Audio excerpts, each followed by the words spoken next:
जहां 2 नवंबर को बीजेपी अपना घोषणा पत्र जारी कर सकती है। प्रधानमंत्री नरेंद्र मोदी संभवतः ये घोषणा पत्र जारी कर सकते हैं। 2 नवंबर और 4 नवंबर को कांकेर और दुर्ग के दौरे पर पीएम मोदी आ रहे हैं, जहां पर ये कयास लगाए जा रहे हैं कि बीजेपी अपना घोषणा पत्र भी जारी कर देगी। तो किसानों का युवाओं को साधने के लिए केंद्रित ये बीजेपी का घोषणा पत्र हो सकता है। घोषणा पत्र समिति के संयोजक विजय बघेल और भाजपा के दिग्गज अब तैयारी कर रहे हैं, यानी कि घोषणा पत्र पर मंथन लगातार जारी है। चूंकि ये कहा जा रहा है कि जब पीएम मोदी पहले चरण से पहले छत्तीसगढ़ पहुंचेंगे, यानी कि 2 और 4 नवंबर को जब पीएम मोदी छत्तीसगढ़ का दौरा करेंगे, तब बीजेपी अपना घोषणा पत्र जारी कर सकती है। संभवतः ये कयास तेज हो गए हैं कि शायद बीजेपी 2 नवंबर और 4 नवंबर इन दोनों तारीख में से किसी एक दिन अपना घोषणा पत्र जारी कर दे, ताकि चुनाव चूंकि छत्तीसगढ़ में पहले चरण में 7 नवंबर को होने हैं और दूसरे चरण में 17 नवंबर को। अब ऐसी स्थिति में बीजेपी जल्द ही अपना घोषणा पत्र जारी कर सकती है।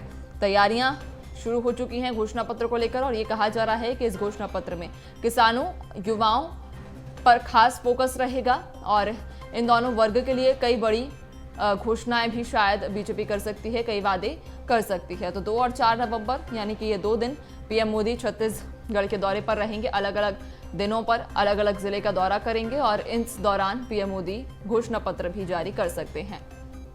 तो छत्तीसगढ़ बीजेपी का घोषणा पत्र जल्द जारी हो सकता है। ये सूत्रों के हवाले से खबर आई है कि 2 नवंबर को पीएम मोदी घोषणा पत्र बीजेपी का जारी कर सकते हैं। चूंकि छत्तीसगढ़ में 2 चरण में चुनाव है। पहले चरण के लिए नामांकन की प्रक्रिया संपन्न हो चुकी है और अब 7 नवंबर को छत्तीसगढ़ में पहले चरण का चुनाव है।